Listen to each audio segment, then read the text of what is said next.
Welcome to Red Flags. This is a podcast about horror movie stuff, not just horror movies, but all kinds of goofy horror, sci-fi, whatever we find to talk about.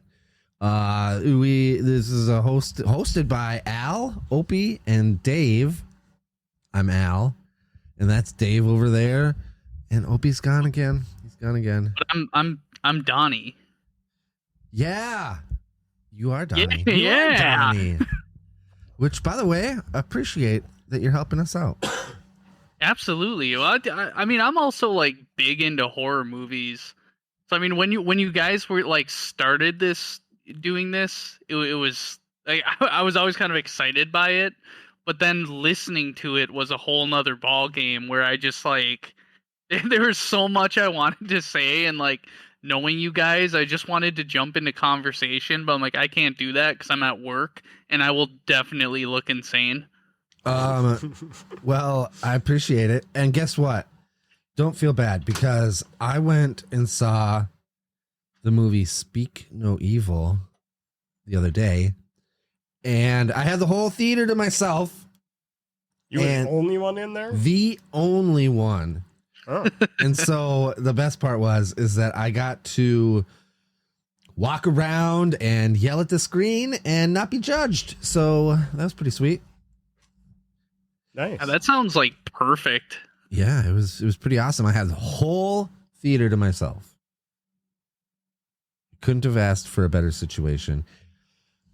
But this week we watched The Silence of the Lambs. You guys watched it. Yeah. You guys watched it. Yes. So I kind of feel a little bad because I feel like Opie would have loved to do this one. Oh, we can do one of the other ones too, though. Yeah.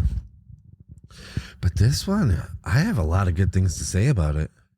I mean, it's a juggernaut of a fucking movie, honestly. Yeah. It really is. Now, okay. To be honest, the last time I saw this was probably in the early 2000s. I've seen it a few times since then. Yeah? Mm-hmm. And I'll tell you what, I wasn't impressed. Oh, the first time you watched it? I did not appreciate this movie at all. And the only things that I remembered, like jumping to now, like before I watched it, like just now, was obviously the main things. You got Hanibal Lecter, who's a Hanibal the Cannibal. So I remember with fava beans and a nice Chianti. Weird ass fucking Slurpee sound. And then obviously Goodbye Horses and Would You Fuck Me? I'd Fuck Me. Key takeaways. Horses. And the whole put the lotion in the fucking basket. Like that was the stuff that stuck out. That's the stuff that I remembered. I know that Dave has always kind of been a fan of the whole Hannibal series of stuff. Mm-hmm. Am I wrong? No, I've seen them all. I do enjoy them. I don't think I've seen any of the other ones. I might have seen Red Dragon when it first came out, but I don't remember anything of it. Did you watch any of these, Donald? I saw Silence of the Lambs a couple times when I was like in high school, but I mean by then it was pretty well established as like a really good film, and I kind of the same thing. Like I had the same takeaways where it's like those major moments. I'm like, okay, yeah, it's a good movie, but like I think watching it this last week was the first time I've watched it since. And I have like a whole kind of more artsy outlook on things that there's just so much more that I've like caught. But I haven't. So I've only seen this. I've only seen the Hannibal one with Ray Liotta. That's the only like other Hannibal movie I've watched. Which one is that? Is that just called Hannibal? I think it's just called Hannibal. Yeah. Okay, so That sounds right. Did you guys know that this was a book series first? Yeah. No, Dave? Yeah, I had no idea. Yeah, I didn't realize that either. And so, like, apparently, all of these books are movies now, but they're not in the same order. So, and okay, so first in 1986 was a movie called Manhunter, which had like the Hannibal Lecter character. He does the same thing, but it's a different like bad guy. I haven't seen it. And then there's this one, The Silence of the Lambs, 1991. And then in 2001, they did Hannibal. And in 2002, Red Dragon. And then you were on that. Like, why did you remember? Did you remember that? I just remember just the order. He's a fan. Yeah. Oh, okay. Because I was like 2002. You were like Red Dragon. Fuck yeah. And then Hannibal Rising, and I haven't seen any of the other ones. But yeah, the book order is Red Dragon first, Silence of the Lambs. Yep. Hannibal Rising. That's actually kind of how the films are too. Well, the difference is They just were released at a different time. Yeah. So the difference is like They were Silence out of the in Lambs. chronological order. What? No, they weren't. Hmm? No, they weren't. When the movies came out? The movies came out all messed up. No, that's what I'm saying. They weren't in chronological order. Oh, yeah.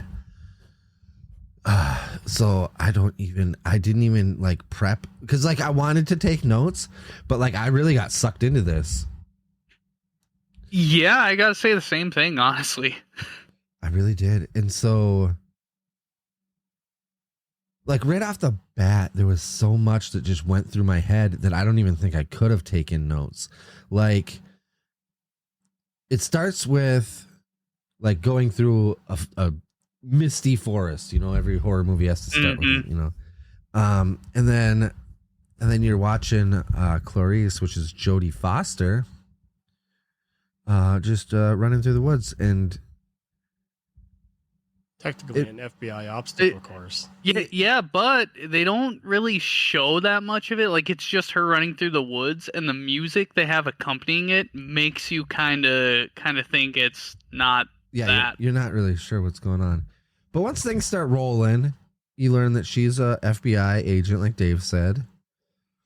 And she's doing an obstacle course, which, by the way, did you know she did those stunts? Like, I know they weren't that great of stunts, but, like, she still did them herself. Like, she did that. Somebody that doesn't actually do that all the time, it would be rough. Yeah, especially those stupid cargo nets. They're a lot harder than they look. Yeah, and she did a flip on the top of it, like a little roly-poly action. Nailed it, though. But fuck yeah. One thing, like, right off the bat, one of my favorite things, and I think it's just because I've been nonstop watching police interrogation videos for like the last month, right? Just interesting. Just I don't know how it started, but it's like been the only thing I've been doing. All my free time has just been interrogation videos. And so when I started watching this one, you learn that she is she's learning like FBI profiling, Criminal psychology, which is fascinating, by the way. It's considered a pseudoscience, and the videos that I watch are also considered a pseudoscience because they're talking about like the way that people conduct themselves and the way their body reacts to questions and the stress. But it's pretty impressive, though, that some of those, a good portion of those profiles, especially by the professionals, they're very accurate. Yeah. Impressively accurate. Yeah. Without actually meeting the person, just by a couple things that they've done. Oh, yeah. They can pin them down pretty decent. That's why I say it's fascinating, because even though it's considered like a pseudoscience and not really, they can't like use it in court per se, but it does help so many like arrests get made, and it's like you said, fucking accurate. Scary accurate. Yeah. And with those interrogation videos, it's the same thing. Like they're doing, they're analyzing them after the fact, but you can see how people react. to a certain line of questioning and the different techniques that interrogators use. What draws me to this particular like channel's like videos and what they focus on is they'll cover a broad range, and they'll talk about like what the interrogators are doing right and how the people are reacting. And they'll also have ones where they're like, this is where the interrogator is doing it wrong, or they're letting their emotions take over and they're not focusing on letting the person tell their story or whatever, you know, because if they're like accused for like child endangerment, you know, sometimes the interrogator will get all pissed off. But I'm getting way off topic. No, but actually, technically a perfect segue is that's exactly kind of what she was trying to do. Yeah, you're right. She was trying to profile, but she's good, but she was kind of a rookie. I mean, compared to she's 100% a rookie, and she shouldn't have been in that position. No, she was, well... Because she's not an agent. She's training. No, but there was a reason, which they kind of explained pretty early, about why they sent her. Why did they send her? Because they assumed that she was a lot more of Lecter's type. Yeah. And that it was their best chance of him actually talking to her. Because they know that, like... So the whole idea behind it was they wanted Lecter's help to catch Buffalo Bill. That was the reason they sent her, but they couldn't tell her that because otherwise Lecter would have sniffed it out immediately and clammed up and just not. Yeah, but wasn't she sent there to ask him about Buffalo Bill? Not really. Because that's what she was doing. Well, kind of. Oh no. She was sent later. because they were building I suppose they told her at first that they were building like profiles on like criminals and shit. They didn't tell her anything about Buffalo Bill right off the bat. I forgot but that she is had that why packet. She was sent there. That's why the director actually sent her there. I forgot that she had that packet and he was like offended by it. Oh yeah. The questionnaire. Yeah. Yeah, like, where he's like, you were doing just fine. Yeah. Which actually is the same thing as what I was talking about with those interrogation videos. And I think that's why I got excited right off the bat with this movie. But I also love to talk about there's so much. Like, okay. Would you guys consider this, like, when you think of this movie, when you think, like, right, you're like, Silence of the Lambs. In one word, what is this movie about? Dave. Oh. Quick. What's it about? What's it about? One word. First word pops in your head. Silence of the Lambs. What's it about? Go. I guess for me, it's the intelligence of Lecter. Okay. Like how ridiculously smart he is. That is much more than one word. But I see where you're going. Okay, Donnie, what about you? Oh, I'm gonna say foil. Oil? No, foil with an F. Foil. Why? Yeah, foil. Why? Because it's one of my like absolute favorite things about this film is like the contrast between Clarice and Hannibal. In the sense that it's like a literary foil, and it's just the way they build off of each other. God, there's just so much to talk about that alone. But that's what I think about when I think about this movie. Okay. For me, after watching it again, this movie is 100% the story of Clarice. And you're like, why? Yeah. Why, Al? Why do you say that? I mean, not only are we watching it like she's the main character, right? Right. Did you say that she's the main character? Oh, yeah. We're following her through this whole adventure. But cinematically, I know what you're about to. Yep. what are you wanting to say? How to kind of put you in her shoes, that when characters are talking to her, they're like center frame, like they're like kind of like they're talking to you. But when she's in frame and talking, she's kind of like looking elsewhere. Yeah. So like Yeah. every time it's somebody else talking, they're talking directly to the camera as if you are her. And then, yeah, like you were saying, every time she's talking, the camera's kind of off to the side and she's kind of looking over the lens. You know what I mean? Or under the lens. Yeah. But did usually did over you the lens because pick that up as you were watching it? Because like I know this because I've looked up facts. But if you not. got that just from like watching it, that's impressive. No, because I there are weird things like that I catch, and that was one of them. Because like I started thinking about how feminist this movie feels, and I'm not saying that in a bad way, or don't take it that way. And I feel like people might roll their eyes, but I mean it because a lot of this is talking about, and for 1991, it was really surprising.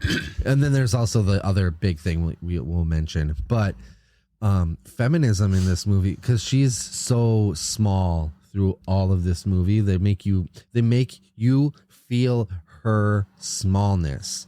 Like obviously it's like she's a woman in a man's world, whatever, and right. And so everyone is just saying the weirdest shit to her. Like, okay, jump to gross part when the dude's in the jail cell. What does he throw at her? Not blood. A whole goop of semen. Yes, mayonnaise. He added some mayonnaise to her face sandwich. Fucking gross. But we'll get to that point. But still, there's had like its own repercussions itself. It did. What does he tell her when she enters or walks by the first time? He says like, I can smell your cunt. Yes, he does. He says like, and yeah, Hannibal like asks her about that, about what he said, and that's another thing. And it's funny because he replies with, "Well, I can't." But then he proceeds to like, tell her like exactly what fucking perfume she's wearing and shit. Yeah. And what I think is super interesting about that interaction, well, first of all, they build him up so much before you even see him, right? Oh, yeah. They're talking about how fucking crazy he is, what he did to the nurse, like bit her tongue off.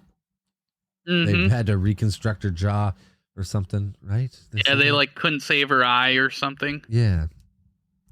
And like, they're just talking, like they let you know this dude's not to be fucked with. And Dave's dog is just going bonkers over there, entertaining himself. But anyway, so they let you know right away he's not to be fucked with. And so you feel her anticipation for meeting him. And when you first see him, he's just standing there like a statue, not blinking, with a big smile on his face. And so I think it's because, he's excited to see somebody new. Yeah, yeah. But then, like, he switches back and forth between being super nice and then being super fucked up and saying the weirdest shit. But yeah. That's true. So yeah, you're watching, like, because she's walking through the thing, she's getting hollered at and hooted at, and what do they call it? Catcalled, and people are saying gross shit, which you expect in a prison. But you also see that kind of behavior happening to her throughout the whole movie. Like, that's I know, like Hannibal himself says something about like, do you think the director Crawford wants to fuck you? Yeah. And there's like the scene where they go to check out the body they find. Yeah. And she has to like address the whole room of male cops, and she's like, appreciate what you guys are doing, but get the fuck out. Yeah. And actually, before that, when she was standing there uncomfortably with all of the male cops around, and then she actually confronts the director later in the car about it. Yeah, and I appreciate that she did that too. And she was like, because I think he had brought it up or something. He was like, it kind of irked you that I said that, and she left her out there to go talk privately with the one guy, and. Yeah, and she's like, it matters. It matters what you say because these people look up to you. And he's like, good point. I fucked up. My bad. But But yeah, so I think this movie is the movie of Clarice. And there is a Mandela effect about this movie too. Oh God. What is it? It's the hello, Clarice. Good to see you again. He doesn't say that. Whoa! I was gonna say, I don't remember that. He doesn't say that, but that's what people thought. And I honestly, I think it comes from the movie Cable Guy. I think people saw Cable Guy, saw him quote that, and then Could be. and then did that. I was gonna say, I don't remember him saying that. Yeah, he doesn't. He doesn't. Yeah. He might say something close, like when she comes back to interview him again. But we'll get there. God, there's just so much. We're already 20 minutes into this, and we're barely scratching the surface. So, And of course, when you were talking about the whole cummy flingy part yes, about, Yeah. and that was during the moment when Lecter kind of didn't want to talk to her and was kind of playing almost like a hard to get kind of game. yeah, Oh Until that guy yeah. did that, and it pissed him off it did. because that was, he said basically it was obscene. So that's That another bothered thing him. is the dichotomy between Hannibal Lecter and Buffalo Bill.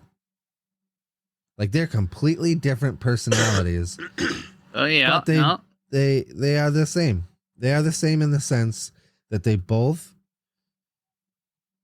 kill people for, and I think this is why he can profile Buffalo Bill so well, is because they both have that need to be a part of somebody. So like, you remember when Hannibal Lecter gets to go to Tennessee, or I think it was Tennessee, whatever. They fly him out.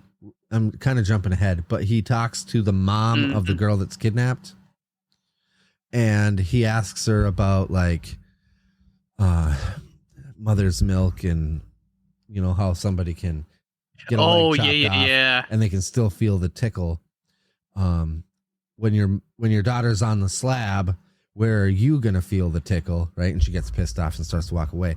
And he's relating that to the idea that like, not just the sense that like your daughter's going to be gone, but like the breastfeeding is what we all start at as like humans. And so like serial killers like that, or people that like are cannibals, or like Buffalo Bill, he's cutting people's skin off so that he can have that identity around him. Brings it back to like childhood, and your first sustenance is from another human. So that sustenance that Buffalo Bill gets is from, because obviously Buffalo Bill has transgender issues, which is probably makes this movie more difficult for some to watch nowadays because of the way that Buffalo Bill's character is. But it was a different time, it's a different world. I know that's not an excuse. It's just a different thing. It's a different thing. And I know that the but actor, at the same time, somebody shouldn't get upset over something like that, because to each his own. Everybody has a different feel. You know, this guy obviously in the 90s needed to make a suit to, you know, because he wasn't allowed to get any type of surgery situation. So he decided to kill people and make a suit instead. He felt like he wasn't who he was supposed to be, and he tried to make himself who he felt like. Now, that does not advocate transgenders or the LGBTQ to kill people and make humans. Yes, that's But a little. I too think much. in the film, he wasn't like denied. Like he applied for surgery and stuff, but he was just denied. They say that, but I'm really Lecter confused. Basically said that he wouldn't be surprised if he was turned down from one or all three. Yeah, and then they went to look, but it was never really confirmed. I don't think. Yeah, I think they tried to confirm it, but they got the wrong person, or maybe were misled. James Gum. Yeah, but just like Buffalo Bill is trying to gain identity by covering himself in other people, literally. Hannibal Lecter, and I thought this right away because I've heard that before in other cannibal stories, is like some people will gain power from eating people, like they'll gain that identity. Or Sure. You know what I mean? Like Well, there was a big, not too, fairly recently, General Buck Naked. What the fuck is that? I don't remember exactly where he was from, but he would actually kill and eat the young children of the opposing people because he thought that it would make him immortal in battle, in combat. Yeah. So, and that's how he actually went into combat, was butt naked. All right. Yep. Well, General And then Butt he Naked became eating little babies. some kind of religious priest dude, and basically they were just like, oh, well, you're religious now, so all your crimes are forgiven, I guess. I don't know a whole ton about it. I just had listened to a podcast where they were describing him, and That is. That you is should actually look it up crazy. when you get a chance. General Buck Naked. I'm probably going to, but it's going to destroy my algorithm. Yes, it will. Now I don't know what's going to Disturbing pop shit. up when I Google General Butt Naked. I'm very worried for my Google, but Could be bad. yeah. So just like General Butt Naked, he's like Hannibal Lecter, and he's also like Buffalo Bill, where they want to gain new identity by consuming or absorbing other life. Did they ever explain why Lecter eats people? I don't know, but I also Because I know part of it is explained in the latter film. see that's just it. Rising. I'm going into this one not knowing Yes. the other ones, not knowing the previous one. Yeah. Well, And see, so- it was explained later. That I was just trying to remember if it was ever explained in any of the other films. I if don't they touched think on it a they. little bit. I don't think they touched on it in this one. Because when he was younger, it was during the war, and he was with some soldiers as a kid, and his sister was extremely sick and basically on death's door. So they took the sister and just put her out of her misery, and then made food out of her. Well, is that like a necessity thing? They needed to do that, and then They were starving. he just liked it and kept doing it, He or what? didn't know. So then, why is he eating people now? He found out later it was his sister, And so and then, it broke his brain. That's kind of where that, is sort of explained from there. all right. But then again, Because this movie does leave you with more questions, mhm. and that's fine. Because it 100%, I'm going to watch the rest of these because I now need to. they're good. Oh yeah, it's gonna be on my list for sure. Oh, there's also 2 TV shows that spawned off from this. And I Oh, don't, really? Yeah, there's Hannibal, Yeah, the TV series, and then there's Clarice. Oh, I didn't know. I guess I heard the Hannibal TV show was really good. I don't think Clarice lasted very long. It looks like there's 1 season. I was going to say that one I hadn't heard of. I remember, that was I remember the 2021. Hannibal one. I just never got a chance to watch it. That one was from 2021. Hannibal, there's 3 seasons of it, and that was 2013 to 2015. Might have Is to that the check one it with out. Mads Mikkelsen? I believe so. It looks like it, yeah. But yeah, so, yeah, let's jump back into whatever so. In our conversation so far, we haven't even gotten past the first meeting. No, there's so much to Well, analyze. technically the second meeting. We've gone as far as like There's his so first more meeting. to talk about with that, but yeah, let's go to the second meeting. That's the quid pro quo meeting, Yeah, right? Yeah, quid pro quo. I think they said that 50 fucking times Oh yeah, in yeah. such a short amount of time. And you know what? Honestly, I think that's the reason that I originally even knew what the fuck that meant. Like from watching that right after high school or whatever. Yeah, they drill it into your head. Yeah. Quid pro quo. You tell me something, I tell you something, Clarice. I get it drilled in my head for the stupid safety videos at work. They say that in your safety videos. Why is there? Why you is gotta there a watch quid pro quo in safety videos of sexual welding? harassment awareness. Yeah. Oh my god. Oh yeah, All it's like right. an hour and some minutes long, and you get to sit there and then take a goddamn test afterwards. It's horrible. All right. Yeah. I'm go like through the 3 same months shit. behind. You need to get up on that, Dave. Otherwise, you're gonna be liable for some sexual harassment of your coworker Gone John, through all of that. your coworker Bill, and your coworker Steve, and your coworker Jeffrey. I'm just saying guy names. I don't know. I don't. People I'm probably Funny part related is to. not a single person there is named that. Oh, well, there is a Jeff, I guess. Okay, He's still there. Jorge. Okay, all right. I'm not just gonna Alright, sit here so, and make names. She and- goes to them she goes to Lecter with a fake offer. We don't know that till the end of the interaction. But Which- yeah, they do which the quid was a pro pretty quo sweet thing. fucking deal. For him, Huh? yeah. Yeah, it was a Oh sweet yeah, ass yeah. deal. This is a good fucking deal. You go from being fucking locked in a plastic cell. I don't know. It reminded me very much of what is X-Men movie? Which one was that? Where Magneto was in the plastic box. Second one, I think. Yes, sure. Oh, maybe it's One the of third them, one. you know. I can't remember. But it reminded me of that so much. Oh yeah, there's. When we get towards the end, I'm going to tell you about what that end scene reminded me of, Okay. and it also has to do with jizz. Oh boy. Good. But anyway, keep going, Donnie.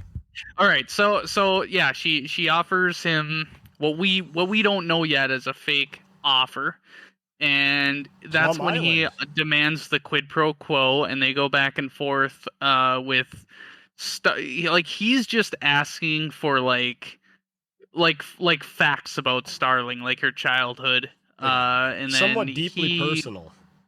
Yeah, and he gives her kind of loose information, I would say, about Buffalo Bill, and somewhere in there, because the what's the fucking guy's name that's running that fucking prison? He's listening in because he's just It's nosy. not a prison; it's a hospital, and he's the psychiatrist of Hannibal. Thank you. His psychiatrist gets all paranoid and has to listen in. So she because like he gives Clarice like a fake name, but it's really an anagram, and 'Cause I think he the knows that he was psychiatrist is listening. like, okay, I'm gonna rob all this information about that fucking offer and just take it so that I get credit. Yeah, he's a fucking dick. It turns out he was completely wrong because Lecter talked in riddles. Yeah. Yep. So what he did? Yeah, he went and was like, "Guess what? They lied to you. That wasn't a real offer, but I can make you an offer, and I'm going to talk to the lady right away." Oh, by the way, while this is happening, while this is going back and forth, there was another kidnapping, and the lady that was kidnapped looks so familiar. I need to look her up because I cannot for the life of me remember what I've seen her in. But she gets kidnapped, and do you remember how she got kidnapped? Yeah, helped the Lecter, who had a fake broken hand, load a love seat into her. Can't remember. If Oh, it I'm having was troubles getting this in. Could you help me? You said some kind Lecter, of but I chair or think a you love meant seat, one of the two. Yeah, Buffalo Bill. Buffalo Bill. Get in the Ding. back of the van and help me pull it all the way in. At that point, it's just like, no. How about you just shove the thing in and then I walk the other direction? I'd be like, fuck off. I'm trying to get home. Yeah. I'm also gonna throw in there that around this time too is when like Miggs, the guy that flung his spum at her, we find out he died because he bit his own tongue. And he swallowed his own tongue. oh yeah. 'Cause And Lecter we made don't him we go kind of find crazy. out in this whole quid pro quo scene that it's heavily implied that Hannibal was at fault for that. Yeah, I don't It know was exactly actually how. it was what's his face when they told her that he died and that Hannibal was responsible. Yeah, which is crazy because obviously he had to do it with just his words. Yeah, that's a good testament to like that's why I love like the character. He's so fucking smart. Like What he's could just he have possibly said to Well, the make guy that was guy crazy to begin with, so he could have just talked him in circles until he went nuts. Yeah. true. But I did find out what I seen that girl in. The girl that's What? in the hole, in the well. The show that I've seen her in before is Grey's Anatomy. Oh my Jesus! I just Oh. knew that was coming at some point in time. She's in Grey's Anatomy. She looked so familiar. I was like, God damn, what do I know her from? Yeah, she was in Grey's Anatomy. I can't remember her character name in Grey's Anatomy, but yeah, she was good. Yeah, so she gets abducted. She gets put in a hole, and now you find out that she's like the daughter of a senator. Mm-hmm. Yep. So yeah, and so she thinks that she's being held for ransom, but really, this guy just wants her skin. Because when he shoves her in the truck or the van or whatever, he's like, "Oh, are you size 14?" And then like measures her. Yeah. Checks her back tag. I thought he Other measured her shirt. for some reason. I don't know. No, he looked at the back of the shirt and then he cut the shirt off and threw it out behind. Yeah, he's a weird fucking guy. Yeah, so then she gets kidnapped.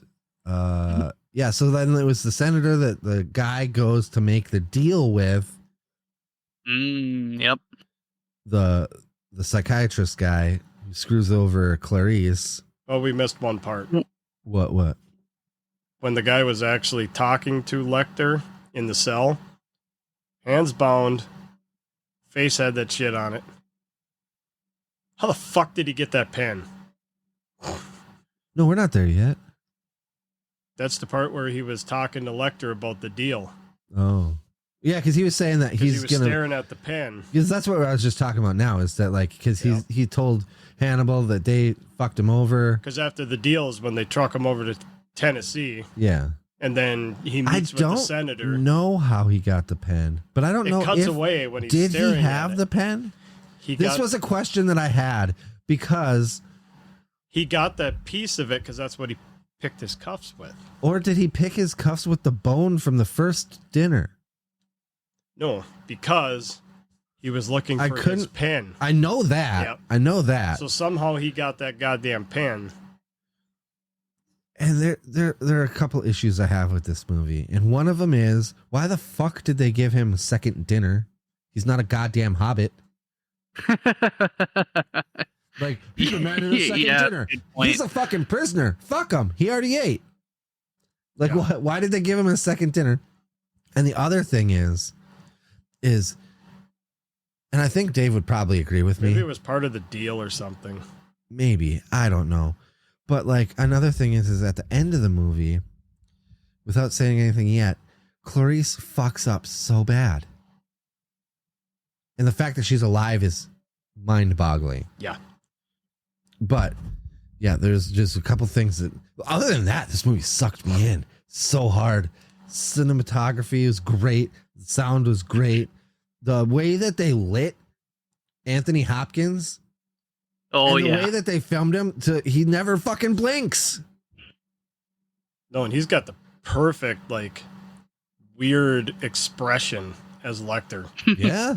He apparently this is one of like 3 movies to win all 5 top 5 fucking Academy Awards. Oh, Yeah, fucking earns it.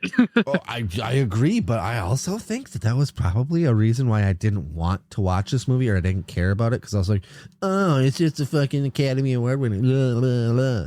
Oh yeah. No, I get that way sometimes about like mainstreamy kind of stuff where Yeah. I'm just like, it's so good, and you're just like, I mean, come on. Which reminds me, I gotta pause for a second to tell this because I was like, we should do another like mainstream movie. I couldn't have picked a better fucking mainstream movie or a more mainstream movie than this. Like, No, you couldn't there's have. nothing. I don't think there is a more mainstream. And also, if Opie's listening, the way that you organize your fucking movies gave me so much anxiety. I was listening to it live, Al's reactions to like the way you organized all of it. The way you organize your movies. Holy shit. Like you put them in alphabetical order by just A, B, C, D, E. Like the rest of the movie, like anything that starts with an S is in this section and it's just scrambled. And I don't know how you live your life like this. So he doesn't take the second letter into No. Oh, boy. Not at all. Not even close. It's just the first letter and it goes in that section. So trying to find like even when they're like he had Evil Dead, the remake of Evil Dead, then all the Exorcist movies in random order, and then Evil Dead 2. Oh. So yeah, I just had to get that out. Where So anyway, were we? Where were we? Okay, so The deal? Senator's daughter got Senator's daughter's kidnapped. Psychiatrist steals the deal. Yep. Hannibal steals a pen. And I think around this time is where Clarice is going to she takes the anagram and goes to wherever the fuck she goes, Well, and that's when she realizes that After the guy jizzed the in his victim was hand a and threw tailor. it. Hang on a second, because we forgot to mention that after the guy threw the jizz and it pissed off Hannibal, he started screaming about like some kind of storage. What? Moffat. What does that mean? That was the name that he gave her. Yeah, and so an old patient, he said. Moffat. Yeah, and so he sends her to like a storage locker. Well, the anagram led to that. Okay. Because he said something else. I can't remember what it was, but it turned out to be that storage unit. Oh yeah, that's where she went and got that severed head in the jar. Yeah, and was that the second or third meeting? That was. I think that was the second meeting. The jar was after the first, because after Miggs throws his semen, that's where Lecter gets pissed because it's rude, and he's like, "Come back." That's when he gives her that information. That information, and after that is where they find the body with the death's head moth, and then we go to the whole quid pro quo second meeting. And that after that meeting is where Clarice goes to wherever the fuck, and she visits one of the victims and realizes that her and Buffalo Bill were both tailors, and that's when she realizes that Buffalo Bill's making a skin suit. Well, from what I understand, it was she used to work with an elderly woman that lived in that house. Yeah. Who was a tailor. Yeah. And I still don't understand Buffalo Bill's connection to that. Either her son. It was that he knew his first victim. I knew he knew his first victim. I can't remember. But how did he know the lady whose house he's living in? I think he just took it over because she finds that woman in the bathtub rotting. I missed that. Yep, she stumbles across that. When she figures out that it's... So it's just a coincidence that he likes to sew humans together? I don't know. I think he was like he was a client of hers because she was a tailor. I don't know. Or something. I don't know this connection. Like I can't remember. It's kind of actually gonna bring her down a peg, I think. Because I don't understand what this connection is. I think they kind of explain it, but I don't remember. I think they explained it, and I just wasn't paying enough attention. Yep. It got real confusing in that whole section. because like they're like, because yeah, when she finds out that they're like, oh, he's a tailor, or like he can sew or whatever, he's making a human suit, and like he, you know, she's calling her boss or whatever, and they're like, don't worry, we already got it, we're going to his house. And you're like, what? That was that whole gum thing. But actually, I jumped too far ahead again. Because to go back to where we were, he steals the pen, which, by the way, great, because we know he took that pen, but I almost forgot about it for a while, because I was at first like, I think maybe movies nowadays have ruined me to where you're like, they steal the pen and then within 5 minutes they're going to be stabbing somebody with that fucking pen. Right? But that doesn't happen. And this also goes to with what... Well, he didn't want the pen to begin with. He just wanted the clip. He does use the pen. Because he writes on the map about... Oh, yeah, when he was in there. He's like, these drop zones are almost intentionally random. And so then that's when she pieces together. Yeah. So he needed the pen to write that note to her. Because he also made it very clear, take your fucking case notes.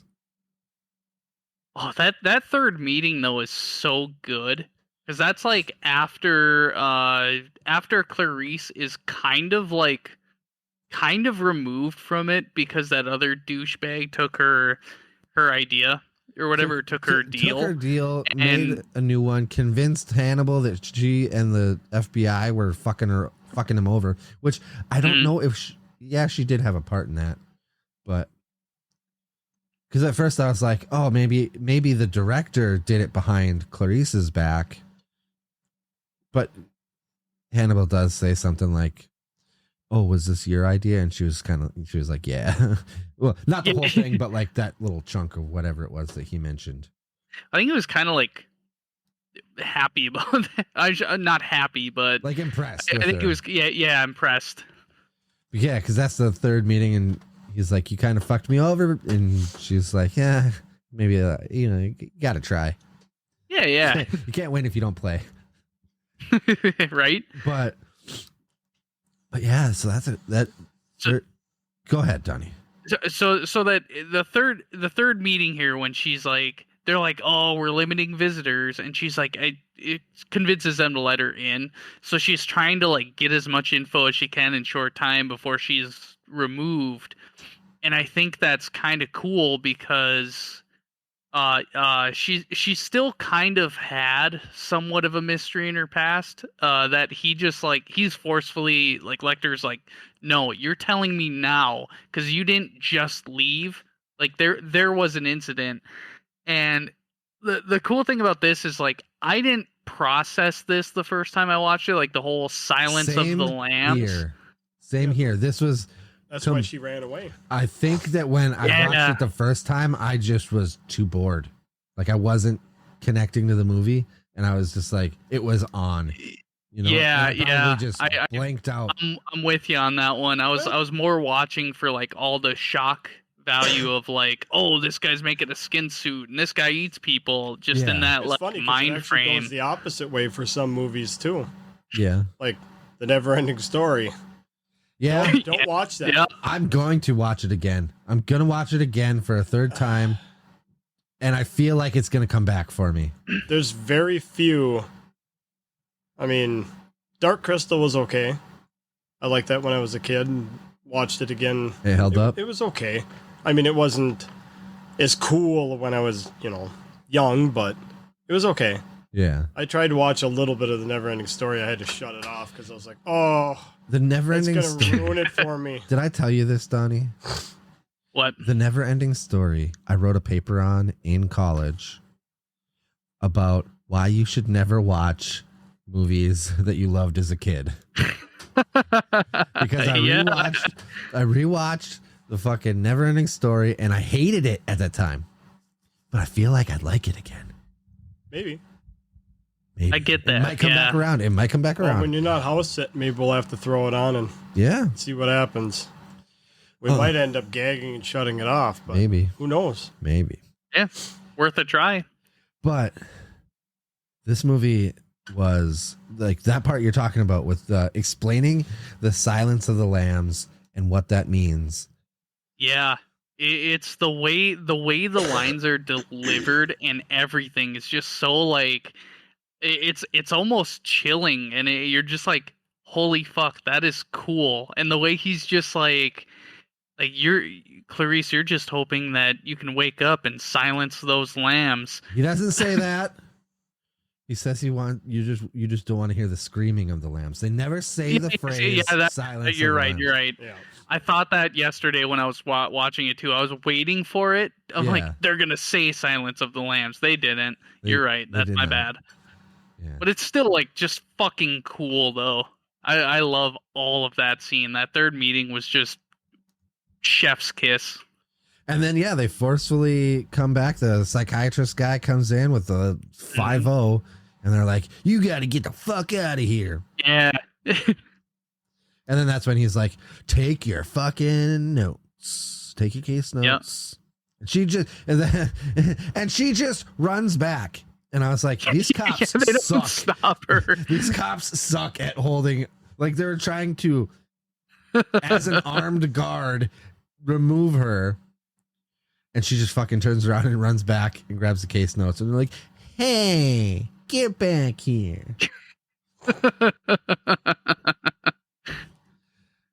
I remember just like, wow. Yeah, some cops these are. Yeah. But yeah, so they gets that. And then after that, what the fuck happens? So, Kind of simultaneously, she goes to. Well, that's where her and the director are both simultaneously going for James Gump, but one of them's in the wrong house. You jumped ahead because you were skipping a major part. I couldn't remember if that part was first or if this part was first. Because after he escapes, he's not in the rest of the movie until the very, very, very end. That is correct. Which is just a clever escape. And a lot of bodies. It is a clever escape because even as a person who's seen this movie before, seen other movies like it, I still didn't fucking see that coming. No, I didn't either. Yeah, I'm with you. I remembered like there was some cleverness to how he escaped, but I was trying to like figure it out as we were watching, and it's still just like I was just like, oh shit. Yeah. And we've even seen Face Off. I've seen Face Off. They did it in the fucking Batman movie, right? Didn't the Joker do something like that? In the comics. I was gonna say in the Dark comics. Well, in the comics, yeah, he like literally has a different face. But I meant like in the movie with Heath Ledger, doesn't he like wash his fucking makeup off? Oh yeah, he does cops? In the parade. Yeah. So like that concept, I've seen it before, and I didn't see this one coming. Yeah, because they're like, oh, he's on the roof of the elevator, and you're like, no, that can't be. Yeah. Shoot his leg, nothing, and you're just like, well, where the fuck is he? And then you just, he's there in the ambulance. And the funny thing is they had a close up on his face. In the like, where they're like, he's still breathing, Sarge, or whatever. Oh yeah. And it's a close up of his face, and it's just Anthony Hopkins with another man's face on it. That's really like to have that. I don't know what the word for patience, skill to like sit there with another face on your face, and the way he just like slowly exhaled for them to be like, hey, he's still alive. We can save him. Like that's crazy. It was just so perfect with just the little like, like, yeah, it was good. And then the way they're like, I don't know how he timed it or if the timing was just that different, but he, cause I don't know if it's, in sequence, but like, they're like, well, where is he? And then he sits up in the ambulance, pulls the fucking fake face off. feels weird to say Face Off Oh yeah. and not think of John Face Off. Travolta. But take his face off, and then they're like, well, they found the ambulance and everyone was dead. He's gone. Bye. Yeah. And then we don't hear from him for a while. Until he's about to go have a friend for dinner. Yep. So he's gonna have a friend for dinner. And I think they showed who it was, but I don't remember. The psychiatrist. Is it the psychiatrist? Yeah. I forgot that was. I remember the first time I watched this, I didn't process that was who that was. So I thought it was just like they were implying that this is somebody from Hannibal's past. But then rewatching it now, I'm like, oh, that's him. Okay, cool. Which I will reference later. I've seen that guy in a bunch of stuff too, and I can't think of what else I've seen him in. I forget his name, but I've definitely seen him in a few things. Then we get to touch on the part of night vision. That's the part. Oh, yeah. That's the part. So I figured we'd save that part for last. I mean, it is. That's a big one. That is the end of the movie. But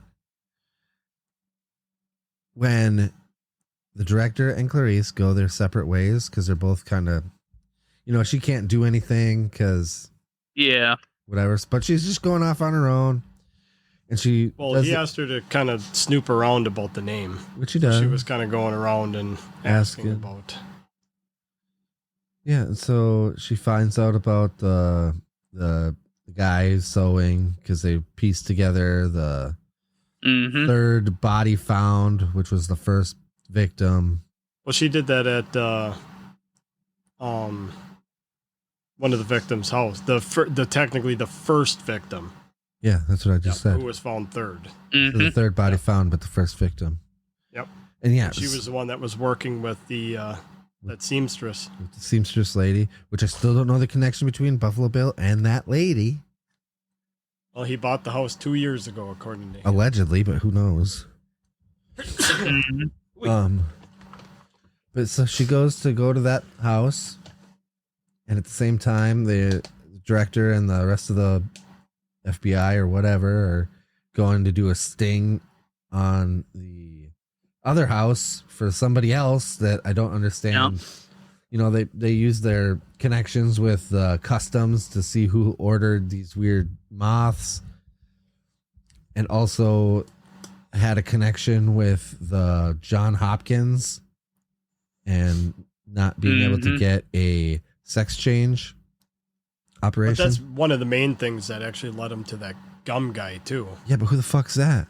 He was one that was supposedly importing. Yeah, but was he a real person, or was that just a red herring from? Very possibly could have been. See, I don't know. That's what drew them to that name. Yes. Yep. And so they're there, and they do the great thing. And this, I was not sure how that was going to go, because they do the cutting back and forth between them outside of that house and then Buffalo Bill in his house, while the girl in the well is trying to steal the dog, and she does, and he's freaking out. Don't hurt my dog. I can't do his voice. Don't hurt my dog. Don't make me hurt this fucking dog. She was funny, by the way. Because she said things that I would say.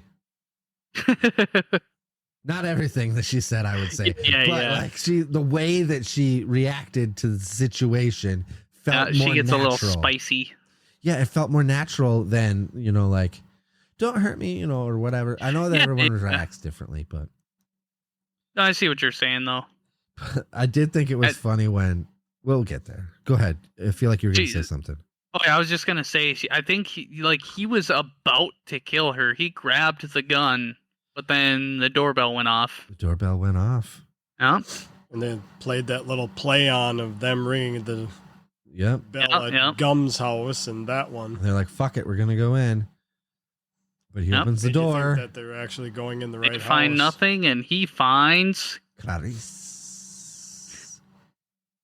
And she asks him if he's seen the senator's daughter. Does he ask her that? I think he says no, but that's when Oh, I think she was looking for. Well, I can't remember the. She was looking for the seamstress lady. She went to one of her clients, like an address of one of her clients. No, she went to that seamstress's house. Yeah, Bimmel's. Well, she was talking to a friend of the first girl who said that she was working with. Yeah.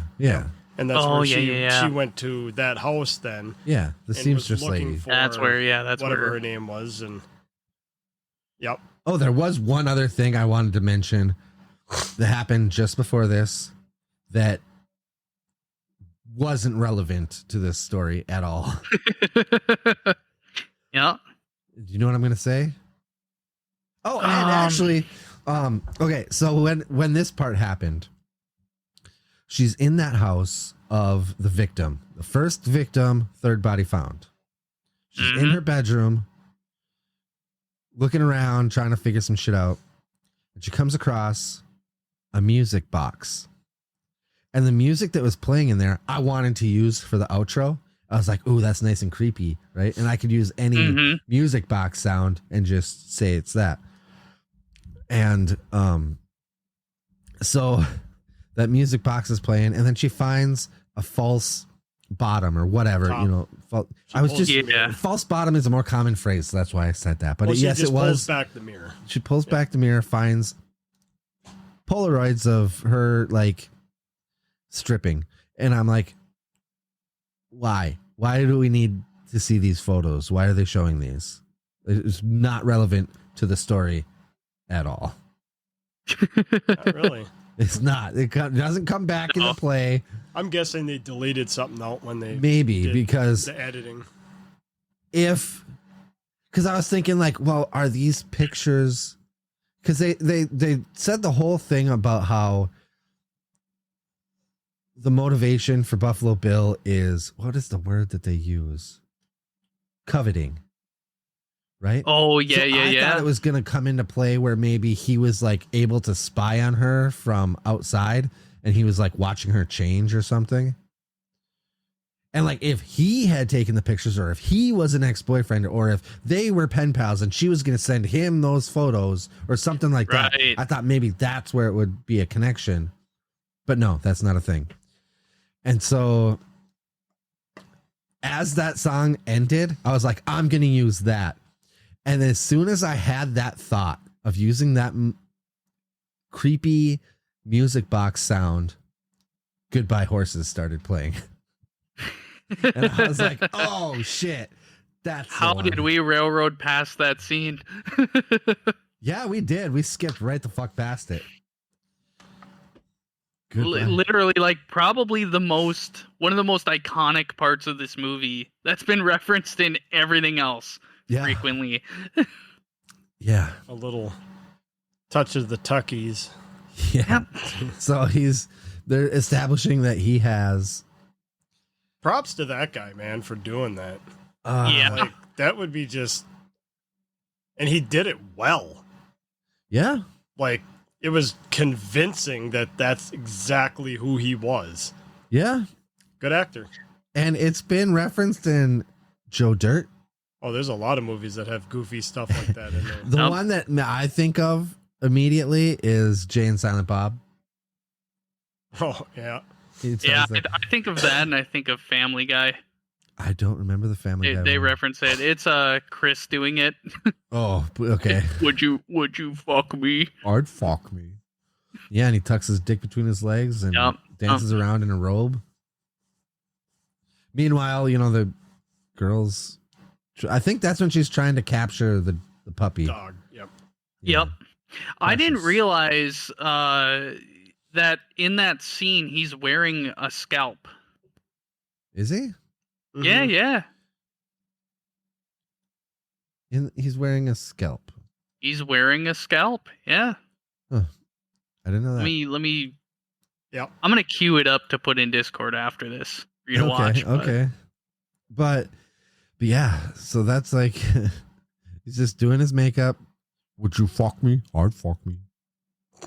I'd fuck me hard. Yeah. I hope that's a good impression. I don't know. He has an interesting, unique voice. And from what I understand, that actor, that's his actual voice, but I don't know. Is it? Yeah. We used to play. The one that sticks in my brain because Joe burned it in was just when he answers the door and he's being asked about that. Oh wait. He's like, oh wait, was she a great big fat person? Yeah. Yeah. Because Joe by the would way, just say that she's randomly when we'd be like playing games. She's not a great big fat person. Yeah. He was talking about the seamstress. Either way, none of them. None of them. We never really seen and her he except did. for in They the do bathtub. mention that like all of his victims are big girls because he wants them to be big so that he can starve them and have their skin be looser so he can. Yeah. That's why he puts them in the hole. Yeah. And has them lotion their skin because he wants it. Or else they're getting the hose. I don't know how that's helpful, but you know, you're just washing away the lotion that they did put on. Yeah. Puts the lotion in the fucking basket. And then he starts screaming back at her. Yeah, because I think she saw like fingernails in the walls. Yep. Ripped out. Oh, yeah. And she's like, "Oh, I'm never getting the fuck out of here." But yeah, so Clarice, that scene. Clarice, knock, knock, knock. Hello. Mm-hmm. She great big fat person. Come on in. I got a card. And then I don't know why he turned into fucking Kermit. That scene, when I first watched this movie, it was because a friend was referencing that scene where he's flipping through the cards, and he's like, I love the way that when she pulls her gun, he like lobs his arms up like a Muppet and throws the business cards and just kind of like even throw them. The next room. He just lets them go and they scatter. Yeah. I was gonna get to that point too. Like that was my expectation was that he was gonna do that. Obviously, okay. he didn't.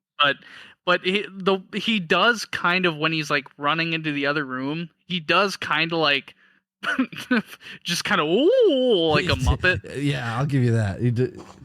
The way that he escapes is shocking. That he didn't get bullets in his back. I don't know why. Right. I don't know what the hesitation was. Like.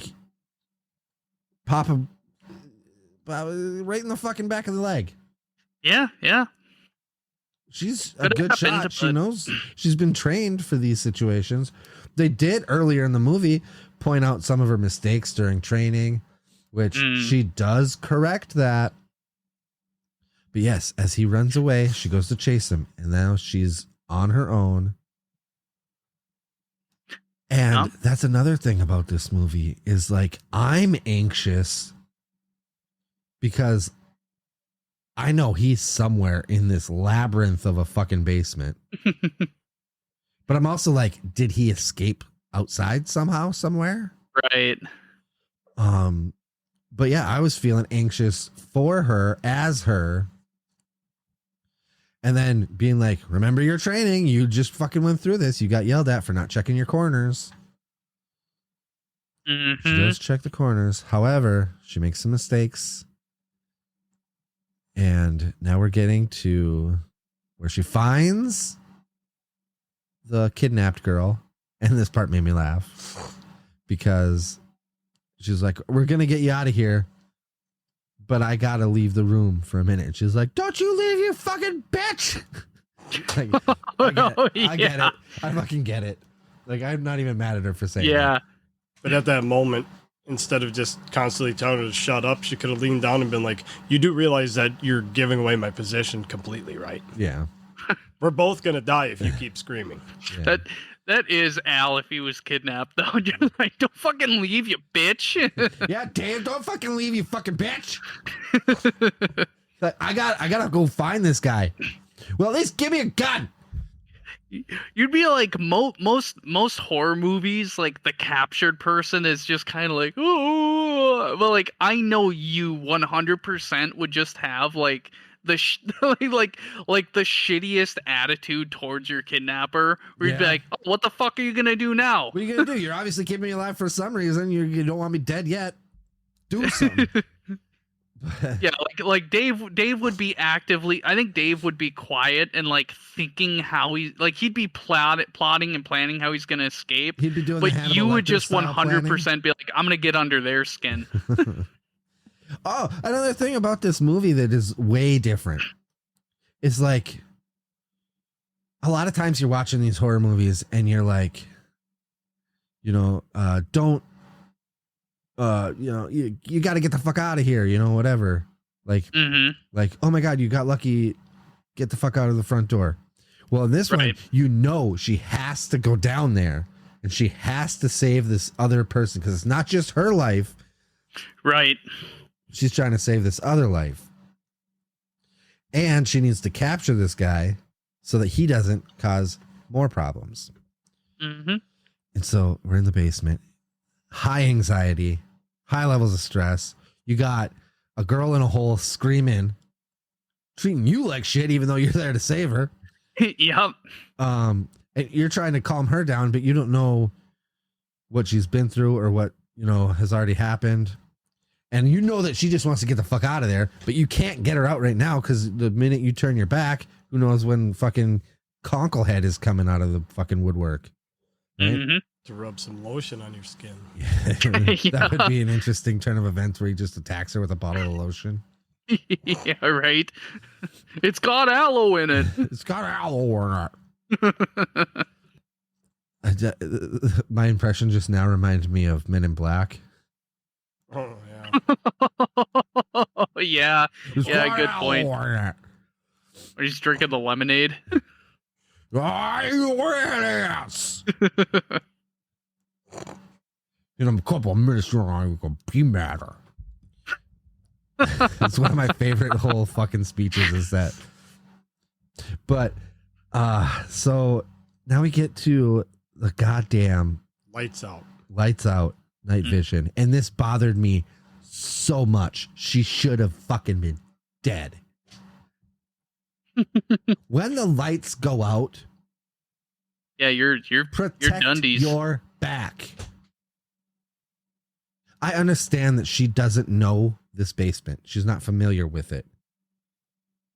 And she also doesn't know that he has night vision. But she knows he cut the power because who the fuck else did? Yeah. So protect your back. And she does not do that at all. It's interesting that like maybe Gum was like starting to obsess over her a little bit, where he might have wanted her skin, and that's like he gets kind of playful with it, where he's just stalking her. Skinny for that guy. She wasn't a grouper for person. Maybe like the thrill of the hunt. I don't know. At that moment. I don't know. I think it was a whole thing about needing that skin suit. Because he didn't sexually assault them or anything like that. No, he just wanted their skin. He took their skin, killed them, and dumped them in the river. Just wanted. And what she finds out where he is, like, because he cocks his gun. What? Isn't that how she finds him in the darkness? Like he cocks his gun and she just oh, okay. But he pulls the hammer back. Yeah. And then she flips around to the sound and starts popping. I watched a review of it, and somebody was talking about this part, and the guy was like, and she unloaded the whole clip, and it made me laugh because Hova hates that fucking sentence. I could, like, he's like, it's not a clip, it's a magazine. Yeah. And every time I hear clip, that's what I think of. Hova just going, ah! It's not a clip, it's a magazine. But yeah, it's hard to actually say clip. I know, it's fun though. Yep. I do it on purpose just to get him pissed. Him nuts. Oh yeah. But yeah, so he's dead. He's dead, bleeds out. After he gurgles for a minute. Just gurgle for a minute. And okay, so that whole night vision scene, it reminded me of Blue Mountain State. And I don't know, Donnie, if you watched that show. Yes, and I'm trying to think of it's the what you're episode thinking of. where Thad Castle had to protect his quarterback, and his quarterback had gotten his condom stolen by a father who wanted his daughter to have. Yeah, I know exactly babies. what you're talking about now. And so the father, they find the guy, and they go into the basement, and they find the basement fridge. In the freezer is the used condom hanging up in there. And as soon as they grab the condom, the lights go out, and it's like this same fucking scene where he like reaches out at him and stuff like that. But this Dad is starts screaming or something. Dad's screaming, and there's a whole conversation that Thad and the quarterback have prior to this whole thing, where like Thad wants him to slap him on his ass to acknowledge when he does a good job, right? He's like, every time I make a good play, I want you to acknowledge my play by slapping my ass, right? And so as this whole thing is going down, it's basically the same thing where, you know, the guy with the night vision is reaching out creepily, but you know, instead of being shot to death, I don't remember exactly what happens. They like tackle him or whatever. They subdue him in whatever way. And then the lights come back on, and the quarterback is like, "Did you get the condom?" And Thad pulls it out of his mouth. Yeah, because he had to save it. He had to save it, and then he just whispers to Alex Moran, the quarterback. He's like, "Acknowledge it." So fucking good. 2 slaps on the ass. Good job, Thad. Oh yeah, excellent. But yeah, so like as I was watching this happen, that's I'm sorry, all guys, I wouldn't do that. That's all. No worries, man. Acknowledge my hands are washable, but acknowledge the play. I want you to acknowledge my place. But yes, that's all I could think about while watching this, which I imagine, without that context of Blue Mountain State, was probably super creepy. Yeah, but if I was picturing that, I wouldn't have taken it so seriously either. Yeah. So after that, you know, we get to the ending at the FBI graduation. She gets her badge, and she is officially a special agent. Special Agent Starling. It's all like, you know, fun and games, enjoyment. She gets a nice congrats from her boss. Which, by the way, most awkward handshake I've ever seen. Oh, absolutely. I was trying to picture when that was happening. I was picturing Lecter being like, "Oh, he wants to fuck you," and I was like, I was waiting for like a weird finger rub or some bullshit. Oh, that would have been interesting. Yeah, right. Yeah. So super creepy handshake, and then a phone call. Then the phone call. What was the phone call, Dave? Lecter. What do you have to say? Congratulating her. Why? What do you mean, why? Well, explain it. What happened in the phone call? He said, "Don't even bother fucking tracing it." Trace it. He's not going to be on long enough. Which is funny because, like, it was 1991. DNA is barely a fucking thing that they can deal with. Yeah. I don't even know if there was caller ID at that point, you know? But if you think about it nowadays, this movie would be so different because of cell phones and internet. Like, I can't even remember how bad the internet was in 91. Definitely dial-up. Definitely dial-up. But what was the fucking feds dealing with? Who knows? Do you think that they had already like Wi-Fi and shit? Because probably. Because, you know, the reptilians already gave them that information. Yeah. Doesn't he? Isn't one of his first lines like referencing the lamb thing though? Like, doesn't he ask her if they've been? Yeah, he does. He asks her if they've stopped screaming or if they've been silenced. If it helped the lamb stop screaming in her dreams, if she can sleep again or whatever. Yeah, because in the last interaction they had, the third visit to the, you know, before he escaped, he does say something like, "You will let me know if those lambs stop screaming, right?" Yeah. Yeah, so I thought that was pretty cool. Yeah, and it also establishes that like he gives a shit about her. I think he thinks of her like a daughter, you know? Because obviously he's trying to protect her constantly. What did you just Google over there? After we're done with our discussion, I found a movie that's absolutely terrible, I'm sure, but all right. Could be entertaining. All right. I just saw he pulled up dog something. shit movie. Hope you guys enjoy it. I can't I'll explain it. I can't see what it is from here. I just see blue and pink and what might be water. Yeah, I'll tell you. But yeah, and he's basically saying that I'm not coming after you. I got some other shit. Like, why the fuck would I do that? Ooh. I just got out of Dodge. But somewhere earlier, because like through the movie, Clarice is talking to her like coworker friend. Both. Yeah. That's after he escaped them. Yep. And she's like, "Is he gonna go out?" And she's like, "He's not gonna go after me because he would consider that rude." Like, I can't explain to you how I know this. I fucking know it. Like, he's not coming after me because of that. I do love how much she just shrugs off this fucking serial killer that she has a connection with. And they're like, "Aren't you worried?" And she's like, "Nah, No. I'm good." Like, he knows him well enough. Yeah. And then just like, "Hey, I'm not coming after you, but I'm having an old friend for dinner." "Hey, there's a serial killer. He just escaped. He might be coming to kill you." And she's like, "Nah, but what about this other thing though?" Yeah. But yeah. And he's like, he's gonna say it again. He before he hangs up, he says he has to go because he's having an old friend for dinner. Which instantly, that I don't think there's a single person that heard that line and thought anything other than the fact he's gonna eat somebody. Yeah.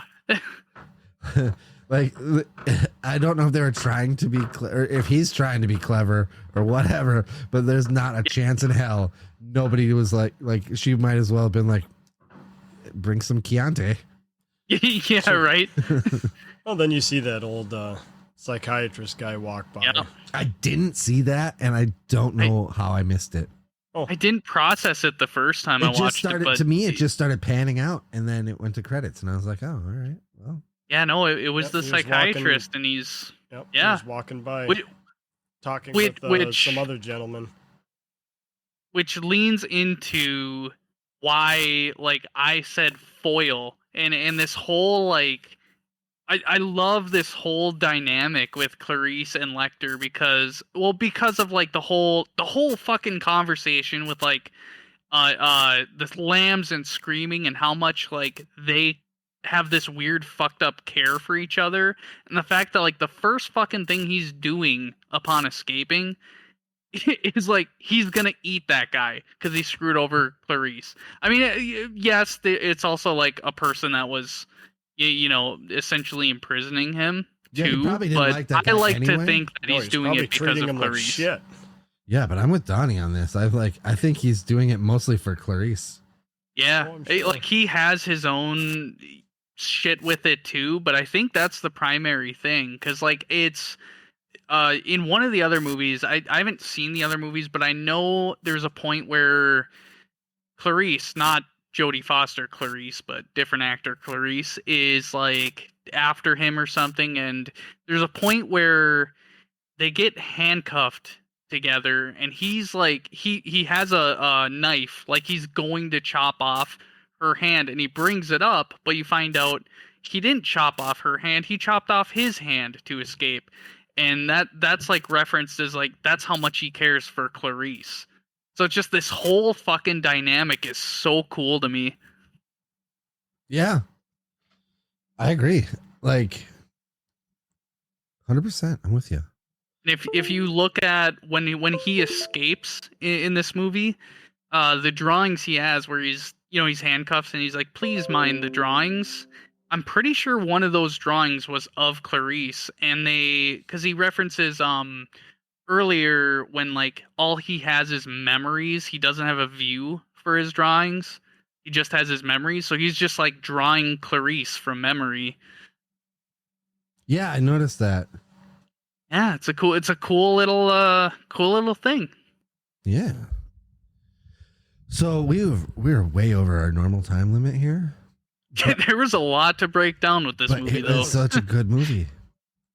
And honestly, I don't even know how, like, I don't even want to give it like a number rating, but I think I should. I'm giving it a 9.5 because the only thing that bothered me, the thing that brings it down at all, is the fact that I do not understand the connection between Buffalo Bill and the lady that lives at that house. Like, I don't know what their connection is.